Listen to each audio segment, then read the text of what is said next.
ขณะนี้ท่านกำลังฟังสถานีวิทยุกระจายเสียง FM 104.5 เมกะเฮิรตซ์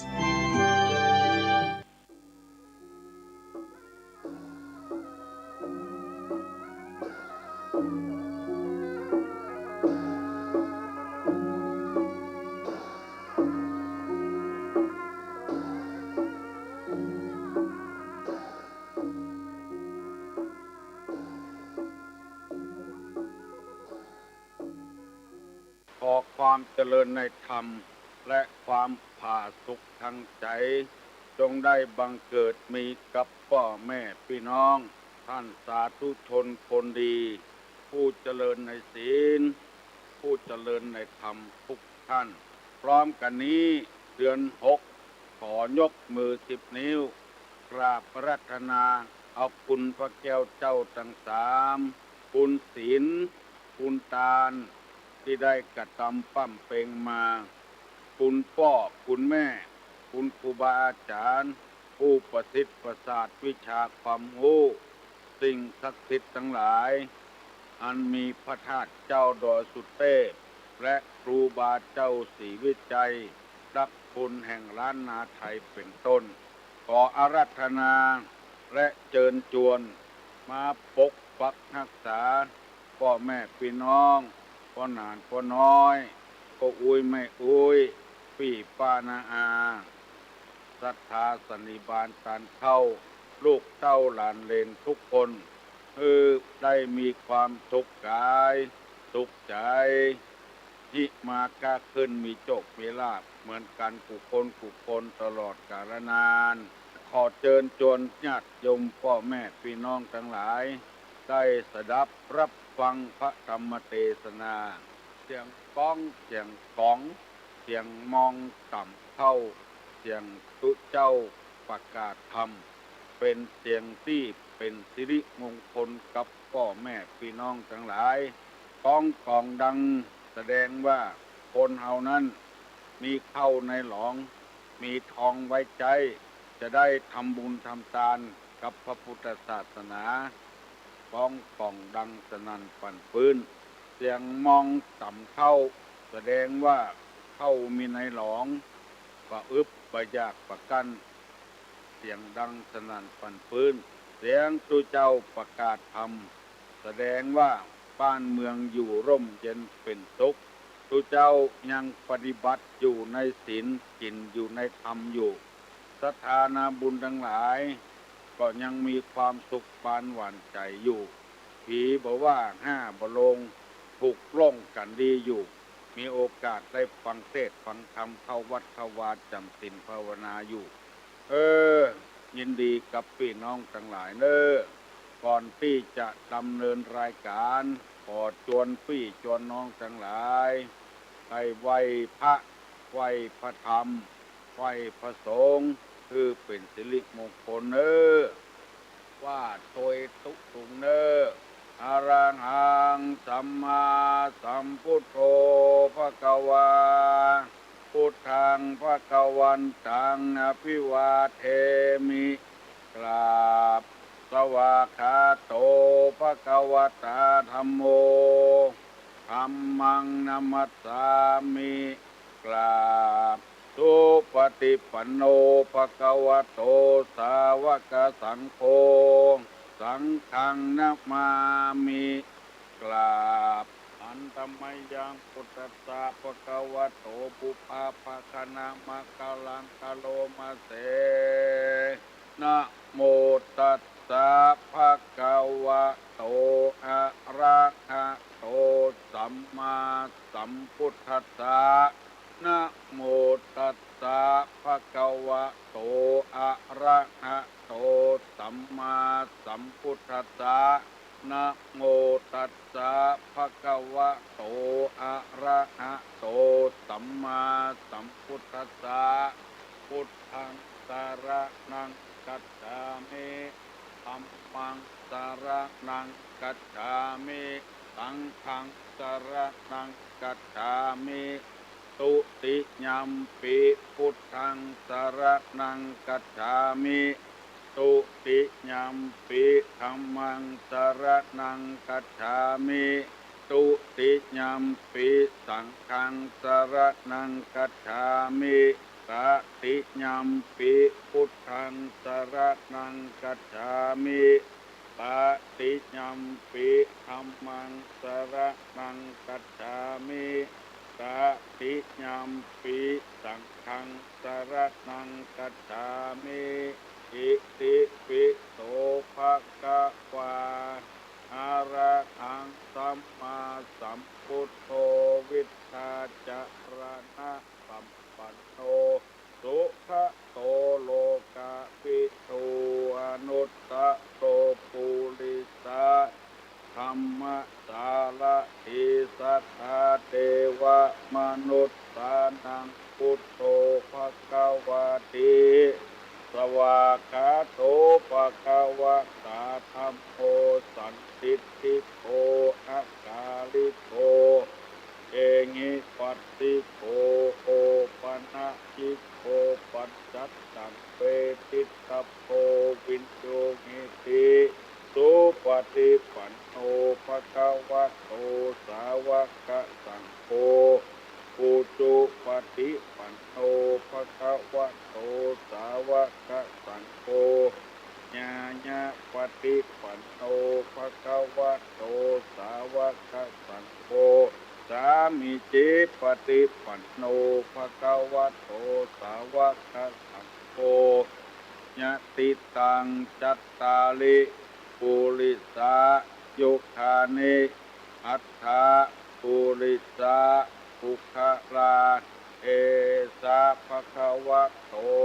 สาวกสังโฆอาหุไนโยปาหุไนโยภักขิไนโยอัญชลิกาลนิโยอนุตตะลัง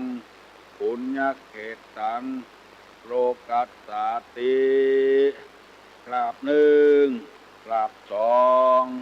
กราบสามต่อไปนี้จะได้นำเอากรรมโบราณมาเสนอและพร้อมกันพระธรรมคำสั่งสอนในทางพระพุทธศาสนามาเสนอเพื่อเจ้าพี่ให้น้องเจ้าพ่อเจ้าแม่เจ้าลูกเจ้าหลานฟังก่อนที่จะดำเนินรายการนี้ตุลุงขอสัญญากับพี่น้องทั้งหลายสัก3 ข้อที่1ถ้ายังบ่ถึง6 โมงครึ่งเตื้อฟังโทรศัพท์มาหาตุลุงเตเนอร์เพราะว่าทางวัดฝ่ายหินเพิ่นได้อัดเทปตุลุงไว้เอาไว้วันหน้าโอกาสหน้าจะได้แพร่ลูกแพร่หลานแล้วถ้าโทรศัพท์มามันจะสูญกันข้อที่2เกี่ยวกับการบ้านการเมืองที่เปิ้นวุ่นวายกันนั้นก็บ่ต้องโทรมาอู้ตุลุงโทรมาก็จะบ่ตอบจะเสียเวลาเพราะเอาประกาศทำอย่างเดียวข้อที่3เรื่องภายในครอบครัวของเฮาของใครของมันก็บ่ต้องโทรมาเพราะว่าเป็นเรื่องส่วนตัววันนี้เฮาออกอากาศค่อยบ้านค่อยเมืองทั่วประเทศทั่วโลกซ้ำๆเปี่ยวสมุทรสาครพุ่นเปี่ยวเมืองนอกเมืองนาที่เพิ่นโทรมาบอกของเพราะฉะนั้นก็ขอเมตตาทำกิจกรรมว่าบ่ต้องโทรมาเตื้อปล่อยให้ตุลุงผู้คนเดียววันนี้จะนำเอากรรมบักเก่าซึ่งใครบ่เคยได้ยินกำเตื้อตุลุงก็บ่ได้ยินกำเตื้อก่อนนะก็หามาได้ยินแต่ว่าวันถึงนี้เอามากู้คือพี่น้องทั้งหลายได้ฟังเพิ่นว่าเข้าบัดตากต่ำปึกคนลึกสอนยากอันนี้เป็นกรรมโบราณแท้ๆเข้าบัดตากต่ำปึกคนลึกสอนยากจำไว้เนอะคำว่าปึกนี่คือนาปึกก็มีนาหนองปึกก็มีคนปึกก็มีเข้าปึกก็มีคำว่าปึกนี่ก็คือปึกขยือปืดยากกู้ยากกินยากกินปึกกู้ปึกขยืออันนี้เปิ้นฮ้องว่าเข้าเปลือกเนี่ย ถ้าอุบัติตากเกี่ยก่อนถ้าต่ำมันปึกอย่างกับเขาเมาเนี่ยต่ำปึกต่ำปึกต่ำเนี่ยสี่ก็เนี่ยปึกมดพญาปึกอันนี้ห้องกันว่าปึกคำว่าลึกนี่ก็คือลึกหรือหู้แปลงบ่หู้ได้ยินแปลงบ่ได้ยินอู้ไปแล้วแปลงบ่ก็อู้บ่ได้อู้เข้าบัดตากต่ำปึกคนลึกสอนเนี่ยจะว่าผีเกิงคนเกิงก็บ่ใจมันลึกลื่นของมันคนเดียวมันตอนจะได้ก็เหี่ยวแต่ทุกคู่ทุกตู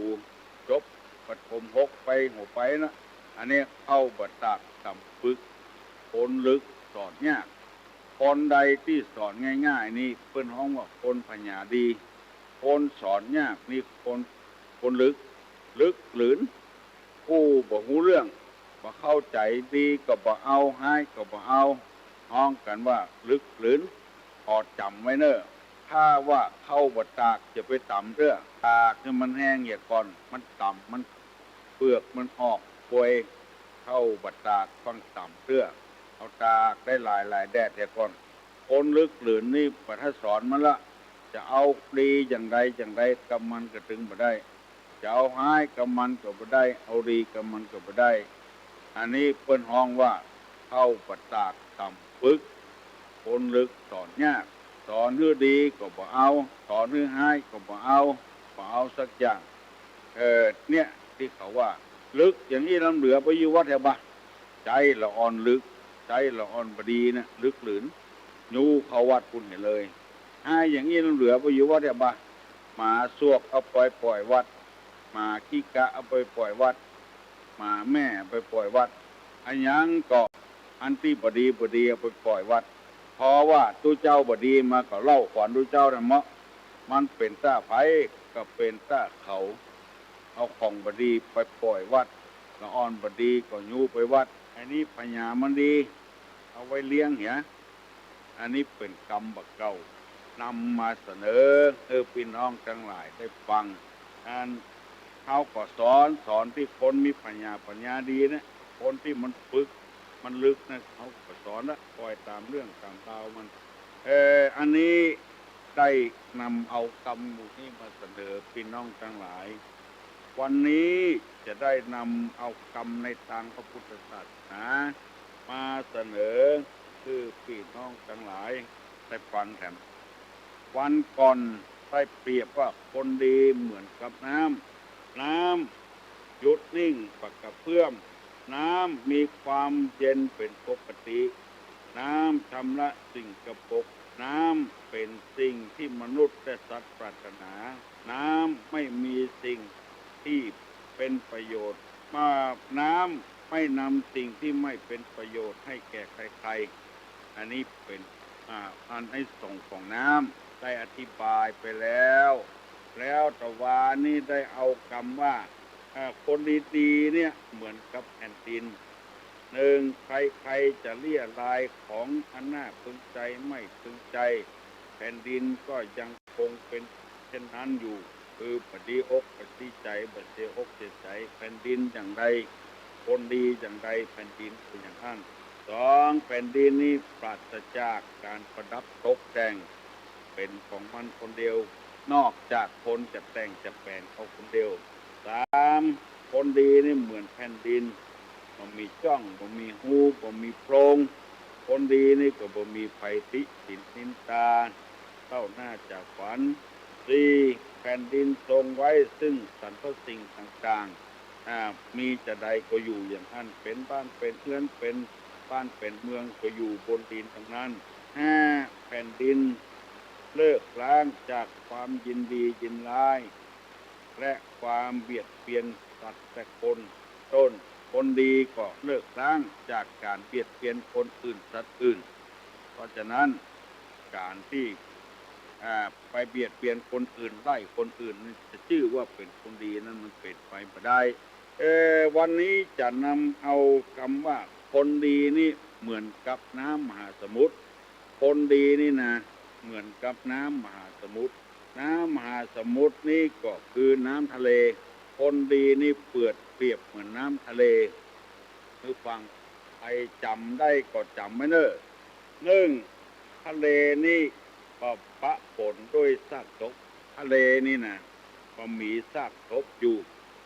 สองทะเลทรงไว้ซึ่งรัตนชาติคือแก้วแหวนเงินทองทรัพย์สมบัตินี่จะอยู่ในน้ำทะเลทะเลทรงไว้ซึ่งรัตนชาติสามทะเลนี่ปะปนอยู่ด้วยสัตว์ใหญ่ๆจำนวนนักทะเลนี่นะมีสัตว์ใหญ่กว่าช้างก่อนมีจำนวนนักอยู่ในทะเลสี่ทะเลนี่แม้จะเต็มเปี่ยม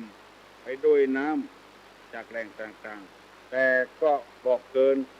เขตของตนที่จะได้รับทะเลแม้จะเต็มเปี่ยมด้วยน้ำจากแหล่งต่างๆแต่ก็ไม่เกินเขตของตนที่จะได้รับทะเลนี่นะทะเลแม้จะเต็มเปี่ยมด้วยน้ำจากแหล่งต่างๆแต่ก็ไม่เกินเขตของตนที่จะได้รับทะเลนี่ผมรู้จักเต็มไปด้วยน้ำอันไหลมาจากที่ต่างๆข้อที่ห้านี่นะไม่รู้จักเต็มด้วยน้ำอันไหลมาจากที่ต่างๆเวลานี้จะได้นำเอากรรมหมู่นี้มาอธิบายเพื่อพี่น้องทั้งหลายเป็นรูปธรรมนามธรรมเพื่อหันชัดว่าคนดีนี่คือคนจะได้เพิ่นเอามาเปรียบเหมือนกับน้ำทะเลน้ำมหาสมุทรก็ได้น้ำทะเลก็ได้ข้อหนึ่งน้ำทะเลไม่ปะปนด้วยซากศพคือหมายความว่าคนดีเนี่ยของบดีไปอยู่ตัวมันจึงเด่นชัดคนเดียวมันบ่มีติติว่าอันเดอป่าก็ตามคนก็ตามที่ตายในทะเลขึ้นจะซัดเข้าสู่ฝั่งหมดอันนี้ชื่อว่าบ่ปะปนด้วยซากศพกันมาอ่านกอบป่าการอย่างกากินกันเองจะเปเรือซากศพไปในทะเลคนดีนี่บ่มีติติบ่มีติเตียนบ่มีไผเล่าหน้าจากขวัญเนี่ยปะปนด้วยซากศพใส่สะอาดคนดีต้องเป็นคนที่คนที่มีงดกิเลสงดตัณหาคือคนอย่างเงี้ยคนที่บ่มีมลทินอย่างตัวอย่างเหมือนกับน้ำทะเลเนี่ยมีซากศพลมจะพัดเอาสัตว์ใดที่มีชีวิตอยู่จะอยู่น้ำทะเลนั่นว่ายไปว่ายมากินพืชกินอย่างด้วยกันตัวใหญ่กินตัวน้อยกันเป็นธรรมชาติขอนึกจำไว้เนอะใครก็จ้างเถอะถ้าเป็นคนดีจะต้องเป็นคนอย่างเงี้ยมดช้อยร้อยเหมือนอ้อยกังกองามแต่นอเหมือนต่อไฟไหม้เนี่ยปราศจากซากศพปราศจากมลทินก็มีไผติไผเตียนว่าอันเน่าอันบูดก็มีในตัวคนใดประกาศว่าเป็นพระอรหันต์ต้องพอให้ก่อนยังมีคนติคนเขียนอยู่ยังบัดใจพระอรหันต์เตื้อสองทะเลนี่ทรงไว้ซึ่งรัตนชาติรัตนะนี่แปลว่าแก้วของที่มีราคาจะอยู่น้ำทะเลหมดคนดีคนมีคุณธรรมมีศีลจะมีของดีในหันหมดเอาออกประกาศให้คนได้หู้ได้หันได้ยินคนหู้คนรักคนฉลาดคนที่ทำประโยชน์เพื่อแก่สังคมแม้แต่ทรัพย์สมบัติของตนเองก็บ่เก็บไว้บริจาคคือเป็นการความรู้ต่างๆก็บ่เก็บไว้เอาเสียสละคือคนโดยบ่หวังให้หยังตอบแทนทรงไว้ซึ่งรัตนชาติจำไว้เนอะสามทะเลนี่ปะปนอยู่ด้วยสัตว์ใหญ่ๆจำนวนนักของมีสาระของมีประโยชน์จะอยู่ที่คนดีทั้งหมดถามเมื่อใดได้เมื่ออันว่าปฏิความรู้ช่วยบ้านช่วยเมืองช่วยพี่ช่วยน้องคนเหล่านั้นจะเป็นคนทุกข์คนยากคนจะใดก็ช่วยเหลือสังคมตลอดเวลาอันนี้เปนเปรียบว่ามีสัตว์ตัวน้อยตัวใหญ่อยู่ในน้ำจำนวนมากสิ่งมีชีวิตอยู่ได้ข้อที่สี่ทะเลเต็มไปด้วยน้ำมันมาจากที่ต่างๆแต่ก็บ่เกินขอบเขตที่จะรับได้น้ำจากบ้านจากเมืองจากที่ต่างๆไหลเข้าสู่ทะเล น้ำทะเลนี่จะบัดท่วมบ้านท่วมเมืองท่วมอะไรอย่างมันอยู่ของมันรับใกล้ของมันหมายความว่าพออยู่พอกินนี่เถอะพอเอาเกินน้ำไปพอใจพอสวยรับใกล้ฐานน่ะเหมือนกับน้ำน้อยๆถ้าเต็มแล้วก็ขึ้นฝั่งแล้วก็ท่วมบ้านท่วมเมืองแต่น้ำทะเลนี่เปรียบเหมือนกับคนดีก็ท่วมไผ่ไปสร้างความเดือดร้อนให้ไผ่เสมอต้นเสมอปลายแล้วข้อที่5ว่าทะเลผมรู้จักเต็มไปด้วยน้ำมันไหลมาจากที่ต่างๆว่าหูจะเต็มเรื่อยๆนะน้ำตั้งเหนือตั้งใต้ตะวันตกมันออกไหลเข้าสู่ทะเลก็บ่เต็มสักเทื่ออยู่อย่างเก่าเหมือนเดิมไม่เต็มไปด้วยน้ำมันไหลมาจากที่ต่างๆคนดีนี่ก็เหมือนกับน้ำทะเล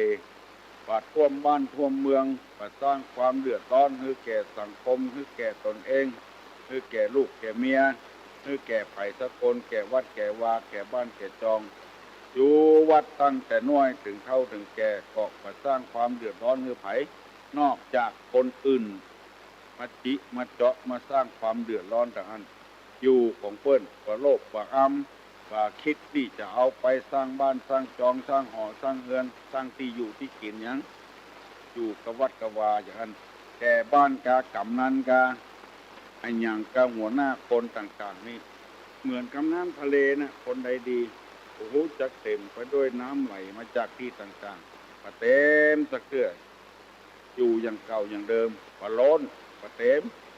อยู่ของเพื่อนหาวิชาความรู้เข้ามาใส่ตัวติ๊กๆประยุทธ์ประยนต์อันนี้เป็นธรรมะในทางพระพุทธศาสนาธรรมนี่เป็นนามเป็นชื่อแต่ทรัพย์สมบัติข้างนอกนี่มันเป็นรูปธรรมมันเป็นรูปเป็นร่างอย่างที่หันมีแล้วเอาแถมติ๊กดอกเบี้ย100% 120ถ้าบ่ฮื้อขึ้นมาก็ยึดเอาผู้เนี้ยปัจจัยเป็นน้ำทะเลน้ำทะเลนี่จะเป็นอย่างเงี้ยยืมเงินได้ตลอด20 ชั่วโมงไม่ต้องมีหลักมีฐานอะไรอันเนี้ยคือเราหวังแต่ปัจจัยเหมือนน้ำทะเลมันจะต้องอย่างใดอย่างหนึ่งบางทีเผลอมาก็เอากันเดือดร้อนกันวุ่นวายกัน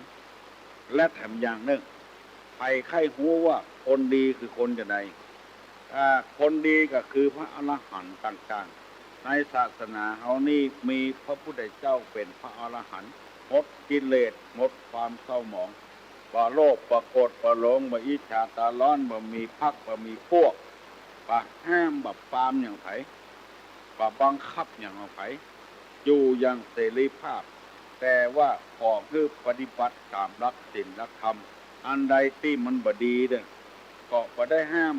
เพียงแต่สั่งไว้ว่ามันบ่ดีเนอะแต่ถ้าคืนทำไปก็บ่ดีแต่ตัวเองก็บ่ดีคนอื่นก็บ่ดีพระอรหันต์นี่คนจะใดให้หูเปิ้นว่าพระอรหันต์เนี่ยลองเอามือซุกเข้ากระสอบข้าวสารมือซื่อซุกเข้าไปกำออกมาก็ซื่ออย่างเก่าอันนั้นน่ะคือพระอรหันต์แท้พระอรหันต์แท้คนใดที่มือซื่อออกไปกำออกเข้าไปกำออกมานี่งอมือตัวเองอันนั้นน่ะจะไปฟังโลเตื้อว่าเป็นพระอรหันต์เป็นตนบุญที่เฮาไหว้ครูบาศรีวิจัยนี่ครูบาศรีวิจัยนี่เหมือนกับพระอรหันต์แต่ใต้ที่ไหนแปลงที่หั่นเงินเหลือที่ไหนก็เอาไว้ที่นั่นก็เอาไปโตยสักบาทสักแทบเนี่ยเอาถึงว่าครูบาศรีวิจัยเป็นคนดีครูบาต่างๆนี่ยังงอมือขึ้นมาอยู่เพื่อว่าเข้าสารจะได้ติดมือมาเม็ดกับ2 เม็ดกันการทำบุญทำทานอย่างต่างๆคนหูคนหนวกนี่เพิ่นบัลลังก์ไหลกันไปละไปเสาะทานวัดที่ตุกๆยากๆวัดที่บ่มีกินวัดที่บ่มีไปพ่อไปปล่อยส่วนมากคนหูจะไปทานที่อย่างนั้นอันใดถ้าหวังประโยชน์แล้วประโยชน์ส่วนตัวนะอันนั้นน่ะคือระวังระไว้ไว้คือพี่น้องทั้งหลายพิจารณาปัจเดี๋ยวนี้จะลืมแต่คำว่าคนดีนี่เหมือนกับน้ำมหาสมุทรน้ำทะเลน้ำทะเลนี่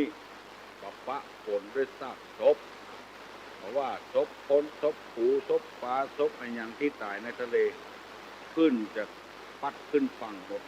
ของน้ำทะเลนี่ทรงไว้ซึ่งรัตนชาติจะมีแก้วแหวนเงินทองอะไรอย่างอยู่ในน้ำทะเลทั้งหมดที่เขาว่าเรือล่มในหนองทองจะไปไหนสามมหาสมุทรหรือน้ำทะเลนี่ปะปนอยู่ด้วยสัตว์ใหญ่ๆจำนวนนักที่มีค่ามีศีลแม้แต่น้ำมันก็ยังมีในพื้นทะเลคนไปเจาะกันมาแล้วสี่น้ำทะเลแม้จะเต็มไปด้วยน้ำมาจากที่ต่างๆแต่ก็เกินขอบเขตก็ล้นฝั่งรับต่อใดก็รับต่ออันตั้งแต่เขาเกิดมาจนเขาตายไปน้ำทะเลก็อย่างอันคนดีก็เปรียบอย่างอันเสมอต้นเสมอปลายห้าน้ำทะเลบรรลุจักเต็มไปด้วยน้ำที่ไหลมาจากที่ต่างๆอยู่อย่างเก่าอย่างเดิมอันนี้ที่นำมาเสนอเพื่อคือพี่น้องทั้งหลายได้ระวังไว้จะไปฟังเตื้อเมื่อลูนมาทางหูมาเขาจะเสียใจ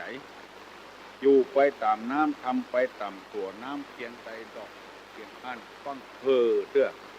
ใครเป็นคนดีใครเป็นคนให้คือพิจารณาอย่างก่อนคือพอเอาน้ำทะเลเนี่ยเป็นกฎเป็นเกณฑ์ถ้าคนใดอย่างน้ำทะเลนะอันนั้นนะคือคนดีละคนใดยังห่างผลประโยชน์อยู่เพื่อผลประโยชน์อยู่อันนั้นก็คืออยู่กันไปอยู่เรื่อยๆแต่ต้องไปไปถือมันประเดี๋ยวนี้6 โมงเกิงแล้วเนอลูกเนอพี่น้องทั้งหลายลูกนึ่งเข้าเป่าไฟวันนี้เป็นวันศีลเนออุปโภสถศีลเดือน6เพ็งแห่งซ้ำบางที่บางแห่งเพิ่นอบรมธาตุอบรมพระเจ้าแสนแท้กับพระเจ้าศักดิ์สิทธิ์พระเจ้าเก่าพระเจ้าเดิมการเฮานี่ก็วันนี้เพิ่นขึ้นดอยกันเนอวันนี้นะดอยที่ว่านี่คือดอยพระบาทสี่หอยวันนี้เปิ้นเริ่มปล่อยหลวงวัดพุทธบาทสี่หอยตำบลสะลวงอำเภอแม่ริมจะมีตู้เจ้า100 กว่าตนเกือบ200ไปเจริญพุทธมนต์เปิ้นจัดตานอุโบสถแต่ยังบอกปลูกสีมาเด้อเปิ้นจะเอาทำกรรมปลูกสีมาจะเจิญคนในหัวในวังเปิ้นมาปลูกสีมาแล้วเปิ้นจะปล่อยหลวงเนี่ยก่อนบทสดเปิ้น40 กว่าล้านดอยตึงม่อนไผ่ลงแล้วเอามาแปลงบทสดไผ่ที่บ่เคยงูเคยหันก็ไปเน้อเจริญพุทธมนต์โดยตุลุงกดไฟก็ออกแม่ออกที่เคยไปโดยตุลุงวันนี้ไปใส่บาตรแล้วมาหาตุลุงที่วัดนี่เน้อบ้านศาลาก็ได้ป่าแงะก็ได้ศพสาดอนแก้วก็ได้9 โมงก็ออกละนำ9 โมงไปบ่รับพิจารณาละใครจำได้กรรมที่ตุลุงว่ามาตะกี้ใครจำได้พ่องกรรมปักเต่าก็ดีและก็กรรมที่คนดีเปรียบเหมือนน้ำทะเลนี่ใครจำได้ตอบมาหาตุลุงก็ได้เนอเปิดโอกาสแล้ว121-058 ใครตอบคำถามได้กรรมบักเก่าที่เอามาว่าตะเกียเข้าบัดตากไอ้อย่างเนี้ยใครตอบได้ลองตอบตุลุงมาลองฮัลโหลมาแล้วเนอกำบักเก่าว่าเข้าบัตาต่ำปึกคนลึกแสนยากโอ้เก่งแต่เฮ้ยถูกก็โอ้ถูกแต่คนดีเหมือนกันนะมหาสมุทรนะเจ้าทะเลมาปะปนด้วยสัตว์ศพสองทรงไว้ซึ่งรัตนชาติโอ้เก่งทะเลปะปนด้วยสัตว์ใหญ่จำนวนมากทะเลแม้จะเต็มด้วยน้ำที่มาจากแหล่งต่างๆแต่ก็บ่เกินขอบเขตของตนที่จะได้รับทะเลบ่ฮู้เต็มด้วยน้ำอันไหลมาจากที่ต่างๆมันอยู่ตามธรรมชาตินะเจ้าเก่งแต่เจ้าที่ไหนอ่ะอยู่ไปตามน้ำทำไปตามตัวน้ำถึงไหนบัวถึงห้านเจ้าน้ำเพียงใดละอเจ้าเป็นละอวงชัยเนาะโอ้เก่งแต่เว้ยเจ้าพี่ละอวงชัยลูกคนหลานพี่สาวของด็อกเตอร์วันชัยวงชัย โอ้สอเชียงใหม่สันกำแพงปุ่นโอ้ฟังโดยตุลุงยินดีเนอพี่ละออเนอขอบใจนักฟังแล้วก็จำไว้เข้าบัดตากต่ำปึกคนลึกสอนยากเฮ้แล้วไผจะอู้กับตุลุงแถมอู้ได้ละประเดี๋ยวนี้ถ้าไผบ่มีปัญหาอย่างถามตุลุงก็จะถามเนอะคนที่ใส่แว่นตาถึงวันนั้นมันเกี่ยวกับอะไรหยังเอาไผตอบได้ตอบตุลุงมาเนอะคนที่ใส่แว่นตาถึงวันมันเกี่ยวกับอะไรหยังไผตอบได้ต้องตอบมาละ1211058ฮัลโหลรีวิทยุกับมรีวิทยุกับมฮัลโหล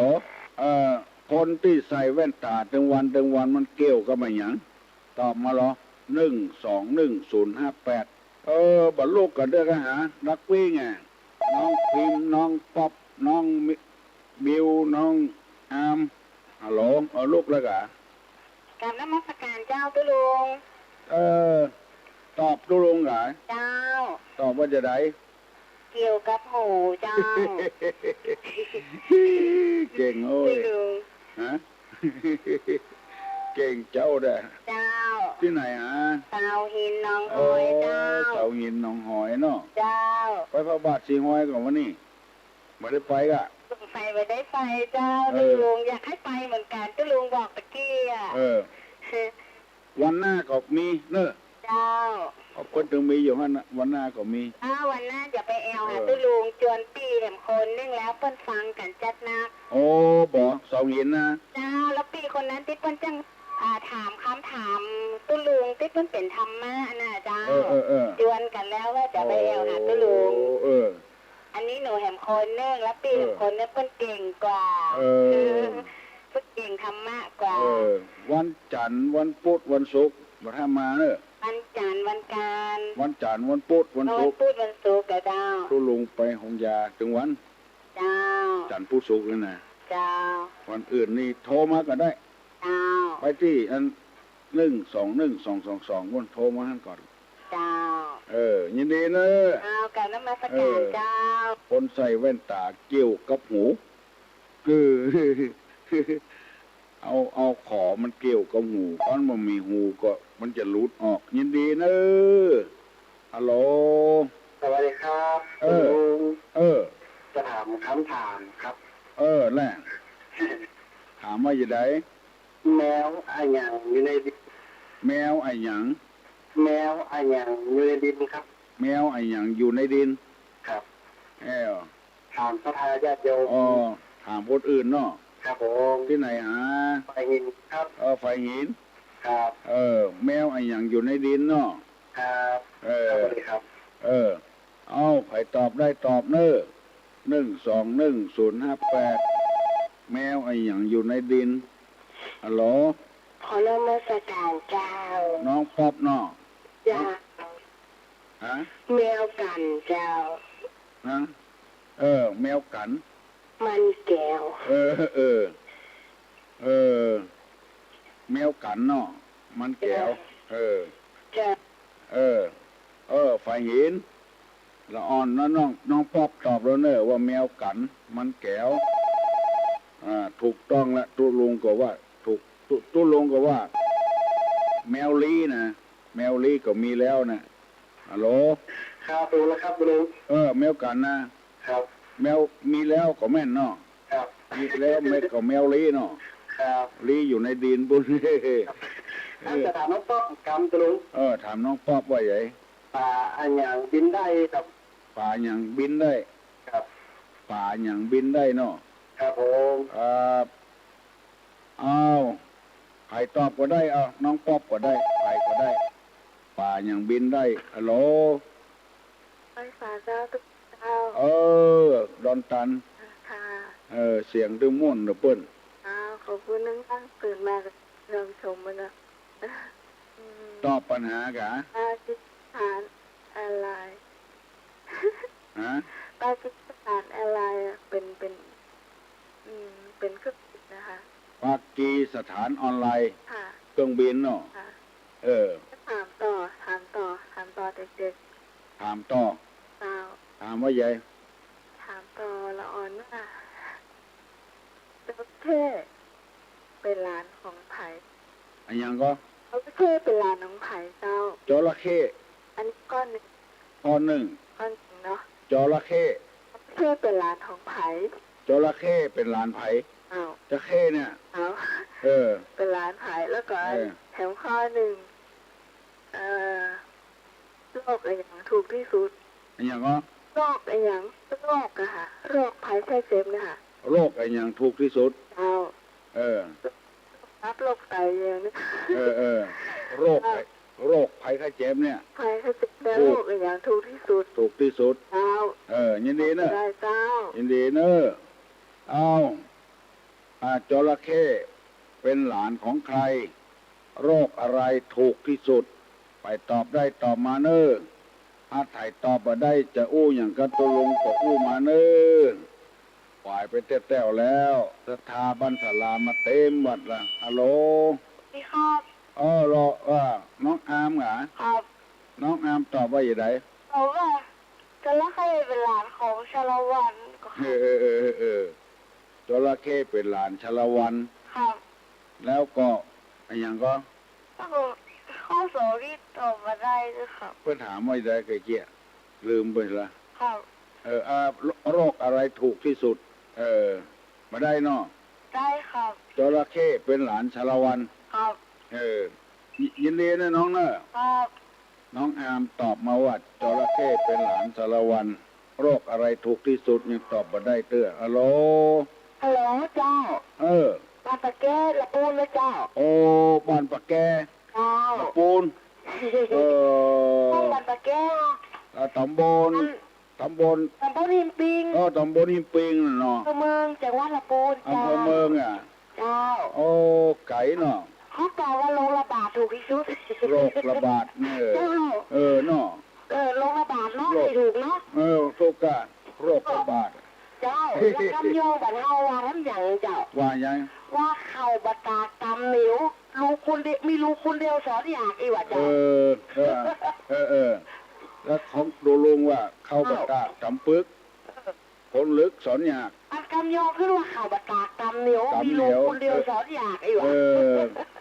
เหมือนกันนะเนาะ เจ้าก็เหมือนกันนั่นเนาะเจ้าเนาะ เหมือนกัน อันนี้คำโยงเนาะ คำยอง เจ้า ตุลุงอู้นี่โคตรก็ อันอย่างเดียวกันละกะ ตุลุงอู้ยองนี่โคตรก็มุโคตรกะ ได้กะเจ้า ถูกก็ ถูกกะเจ้าเจ้า เขาอุดตัวนะเนาะ เจ้า เขาอุดตัวมันโมนนะเนาะ เจ้า คำยองนี่มันโมนฟังแล้วใครรับอ่ะ อันนะกะ คำยองน่ะนะ อันตุลุงสุมาถามน้อยได้ดีกว่า ได้กะ อันตุลุงเคยเจ็บเขียวแล้วก่อน อ๋อ ก็เรียกว่าพี่ตูพี่จำเคยเจ็บเขียวเอง เจ็บกา อ๋อ สมมติถามสุดโตน้อยเดียวตีเลย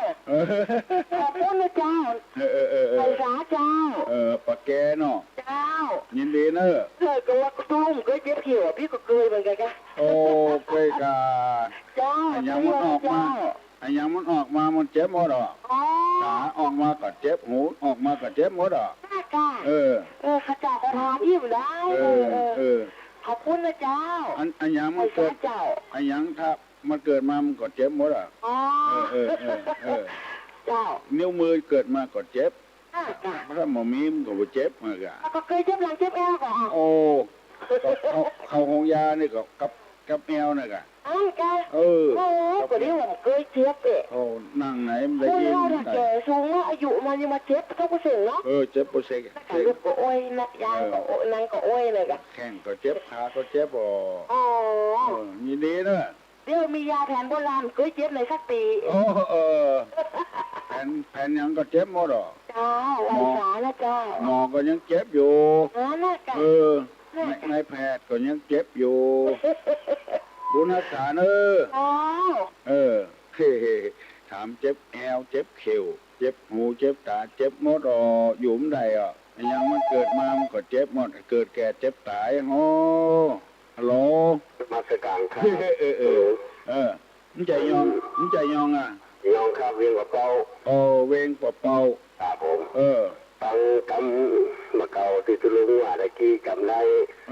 หมดเสร้อยมันอ้อยกังกอยอมจะนอนมันต่อไฟไหม้ครับ หมดชัวร้อยเหมือนอ้อยกังกองามแต่น้องมันต่อไฟไหม้ครับผม กำมาเก่าเนาะครับผมนั่นเลยได้ยาครับเขามา ครับโทรมาอู้ตัวตุลุงมาได้เนาะครับผม โอ้ยินดีเนอะเวียงปอกเป้าหนาวอยู่ก้าวันเดียวครับเย็นเสร้อยครับเย็นจิ้วๆเนาะครับเวียงปอกเป้าจกดีเนอะวันนี้อุ่นหนาฝากข้างวันศีลวันธรรมน้ำนองเนอะวันนี้นะฮัลโหลโทรปุ๊บกดติดปั๊บนมัสการไหว้สาก็ได้นมัสการก็ได้ท่านขอตอบโรคโรคที่ถูกที่สุดทุกโรคเลยเจ้า30 บาทเปิดตอบไปแล้วลองตอบว่าทุกโรค30 บาทเนาะทุกโรคถูกที่สุดเนาะตะกี้เปิดตอบมาละปูนเปิดตอบมาโรคระบาดว่ะถูกเลย30 บาทได้นะตอนนี้หลายโรคเลยหลายโรคเลยมันถูกเป็นกู้เนาะโรคระบาดนี่ก็ถูกเยอะตอบกันเอาม่วนนะเจ้าเอาม่วนกันเป็นพี่เป็นน้องตัวลงให้คนถูกลงกันนะถูกลงกันอู้กันลงส่งกันฟอคนบ้านคือเป็นญาติธรรมกันนะบักเอาอย่างบักกึดเสียเปรียบอย่างสักอย่างของอยู่กัดกันม่วนเป็นวันก็เอาละฮัลโหลเจ้าตุ๊กเจ้าไปคิดอย่างปิ๊กแดงเนาะถูกก็เปิ้นว่าตะเกียถูกเลยเจ้าถูกอ่ะถูกบุคคลเนาะน้องอามว่าถูกก็น้องอามมาถูกตึกนะคือถูกกับอามเจ้าอามตาเป็นตาของจระเข้ตากาจระเข้เขายังมีเห็นอันหนึ่งที่น้องวิจัยคือขอบบกก็เหมือนกันนะกาจระเข้นะกาจระเข้เป็นลานของกาเนาะเพิ่นว่าอย่างก็เป็นลานของชาละวันมาถูกกันเนาะทุลุงอันกำเก่าอยู่อันหนึ่งเพราะว่ามันจะคล้ายกันก่อนนะกึ้มดื่มในน้ำไหลเที่ยวปืนเนี่ยเจ้ามันเป็นกำเดียวกันหรือเปล่ากำเดียวกันนะกึ้มดื่มในน้ำไหลเที่ยวปืนไปได้ยินมาคนรักคนบอกโอ้นักอย่างตุลุงคนมันดื่มในคนบางคนผมก็เข้าใจแล้วก็รู้อธิบายก็ดีแล้วค่ะเอาพ่อต้องโบนนั่นเหมือนกับบัดมีน้ำแต่ต้องปืนมันเจียวเนอะน้ำนิ่งไหลลึกนี่ก็สำคัญเหมือนกันนะน้ำนิ่งไหลลึกนะอันเดียวกันนะน้ำนิ่งไหลลึกตาไว้สาตาบุญรักษาเนอะวันดีกึมดื่มในน้ำไหลเจียวปืนน้ำนิ่งไหลลึกอันเดียวกันคนหูคนล็อกแต่เปิ้นเอาพ่อเหมือนเขาบอกหูบนล็อกแต่เปิ้นล็อกในใจปากนักรู้นักอย่างตุลงนี่ไม่ใช่คนหูไม่ใช่คนล็อกเท่าใดแต่ว่าทำตามหน้าที่ไปได้ฮัลโหลนมัสการครับอันตุลครับอันวัดที่ท่าไผ่อยู่ไกลที่สุดลองโทรเข้ามาแล้วครับครับจะได้อู้จ่ากันเนาะกี่คนไหนอย่างเนี้ยเรียนต้องเป้าเนี่ยครับพี่น้องตะลำปางเนี่ยโทรว่าข้องกะครับพี่น้องตะลำปางก็โทรว่าข้องกะครับวันนี้ดักปิ้งเอาดักปิ้งเนาะเมืองเถินเมืองเมืองยองวันเมืองวันนี้กระปูนกับเบียงกับเป้าครับไก่ที่สุดว่าไผ่ฟังรายการตุลุงแล้วก็เป็นแฟนรายการตุลุงนะครับที่ไก่ลองโทรเข้ามาเนาะได้ทักทายปลาใสครับแล้วก็ตุลุงก็เข้ายาทุกในสัปดาห์3 วันนะครับไก่เป็นตัวเนาะแม่น่ะครับพี่น้องทั้งหลายก็เอากำลังใจช่วยตุลุงทุกหายเลยนะครับครับไปในนั้นตุลุงเนอะที่ไหนฮะบอกที่อยู่สักคำเปิ้นใครได้ยินคนไก่ว่าโทรมาหาตุลุงจะได้เป็นมิตรแก้วสหายกันฝากฝีฝากไข่ประกับกันฮัลโหลเจ้ามาสำแล้วพ้นนานวันนี้มันเป็นวันพระเนาะ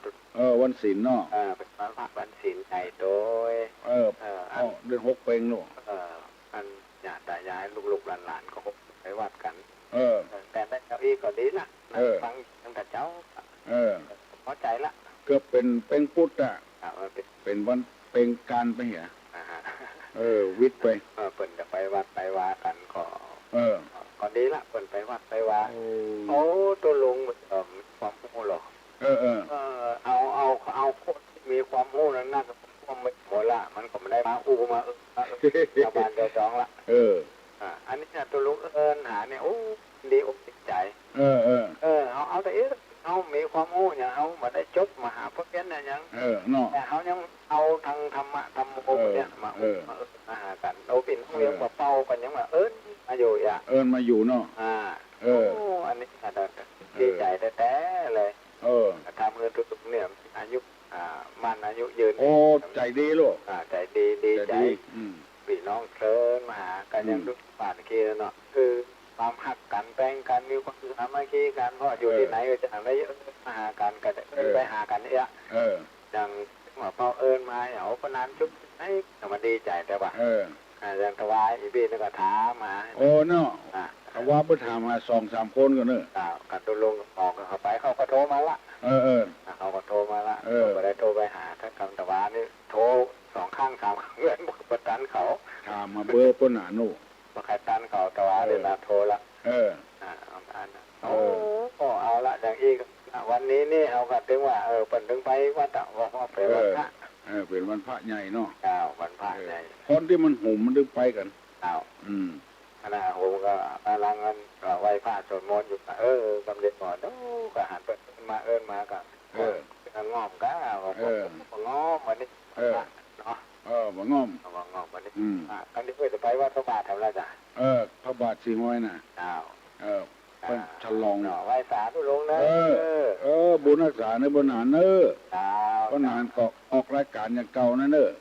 คนหุ่มฟังเลยไหว้สาเจ้าเจริญพรคนหุ่มฟังคนหานรายการคนหานวันอังคารกับวันพัดเวลา3 โมงถึง 4 โมงฟังรายการครับฮัลโหลครับสาครับชบสากะไหว้สาอยู่เวียงปะเป้าครับโอ้น้องอยู่เวียงปะเป้าบุญครับบ้านอย่างครับมันร้องครับมันร้องครับน้องฟังถึงวันกะครับน้องฟังตัวลุงครับโอ้ได้ยินเปี่ยวเวียงปะเป้าบุญแค่เคยครับยังก็ขืนไม่แค่ครับชัดดีแหละน้องอยู่ด้วยไผคนเดียวครับอยู่คนเดียวกลางวันนี่อยู่กับพ่อกับแม่กะพ่อแม่ครับโอ้อยู่จันอย่างเล่าน้องอยู่จันอย่างหมอหนึ่งครับหมอหนึ่งครับน้องมินน้องแอมครับน้องแอมครับน้องแอมมันอยู่กับพ่อกับแม่แหละฟังตัวลุงด้วยมั้งร้านนะครับน้องเข้าใจก็ตัวลุงเข้าใจครับเข้าใจดีเนาะครับอยู่บ้านลุงครับจำรถอย่างไรจำรถไม่จะดีไหมครับไม่จะดีไหมเพ่ดีเลยน้องสนใจในธรรมอ่ะครับน้องยังไปบวชเลยใครบวชรอใครบวชครับยังใครบวชเด้อยังหนังสืออยู่กับดีไม่เอื้อนะครับครับผมครับบุญรักษานะน้องบุญรักษาเอาน้องอยู่เวียงปะเป้าปุ้นโทรมาหาตุลงใครหู้ว่าไก่ที่สุดไก่ที่สุดมาอู้กับกันกับพี่กับน้องเชียงใหม่ฮัลโหลสวัสดีเจ้าน้องพิมพ์เจ้าน้องพิมพ์เมืองเกิดเจ้าถ้าหาลูกในจะถามปัญหาที่ถามตุลุงวันนั้นเจ้าถามว่ายายก็หาลืมไปละเจ้าลิ้นเลยนะเจ้าเจ้าลิ้นเลยคนเป็นแฟนกินบะเจี้ยงนะเจ้าเปิดตอบว่าโหลตอบว่าอย่างเจ้าตลอดวัดความไข้ว่ะถูกว่ะไม่ถูกเจ้าจอนหีบแกงเจ้าเปิดตอบเปิดถูกเปิดตอบแล้วโหลเจ้าจอนหีบแกงเจ้าถูกก็ เจ้าถูกเจ้า ยินดีเนาะ เจ้า ถ้าหาลูกในกะน้องพิมพ์อ่ะ ลูกตั้งหัวเจ้าแล้วก็เมื่อตะวาลูกป่าจะเลือกเลยจะฟังตุลุงเจ้าเพราะว่าแม่ตะวาไปเต้นที่ปอยเจ้า ที่ไหนอ่ะ ที่ปอยแต่แม่ตะมานเจ้า อ๋อไม่ตามานเพิ่งมีปอยหลวงเนาะ เจ้า ไปเต้นเหรอ เจ้า ได้รางวัลว่ะ เจ้า น้องมีปัญหายังก็ มีแล้วเจ้า เมอู้ตัวตุลุงบ่ได้เนาะ เจ้า ยินดีนะเจ้า เจ้า น้องพิมพ์ประเดี๋ยวนี้7 โมงแล้วเนอะไปใครอู้ตัวตุลุงเนี่ยมา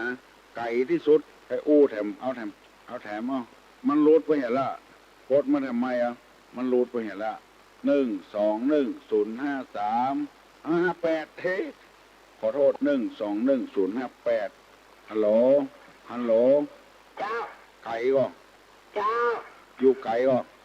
เจ้าไก่ใกล้ตุลุงไงอ่ะ อยู่หิมตุลุงเนี่ย เจ้าใกล้วัดตุลุงไงอ่ะ โอ้ ลูกหาตุลุงที่ลูกเห็นลูก ปุ้นสนามบินปุ้นจิก ตลอดกันนะ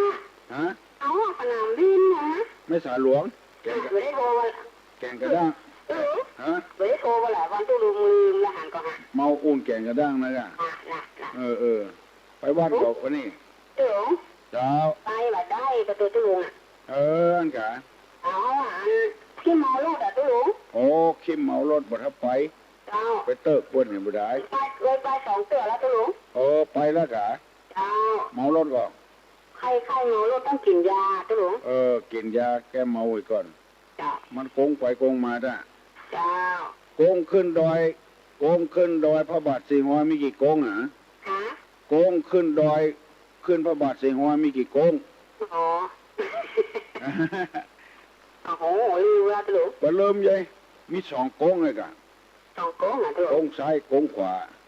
เจ้า เจ้า โกงขึ้นพระบาทสีหอยมี2 โกงอะนะ เจ้า โกงซ้ายกับโกงขวาเนาะ วันนี้ตุลุงตุลุง ฮะ วันนี้ตุลุงไปเหรอ ตุลงไปนะเอาโมงออกวัดละ เจ้า คนใดจ้าประธานนะ เจ้า เอารถไปสอบ นี่ไปใส่มาแล้วตุลุง ไปใส่บ้านเนอะ เจ้า โยงใส่หัวเนอะ เจ้า หังว่าเหรอ เจ้า ว่าตัวตุลงเหรอหัง อาหาร สุขิโตสุขิโต โอ้